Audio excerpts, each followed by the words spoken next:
చక్కని సీతకి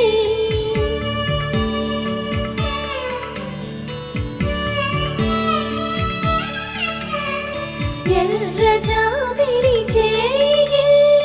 రాముడేడని అడుగుతుంటే చూడలేదని పెదవి చెప్పే చెప్పలేమని కనులు చెప్పే నల్ల పూసై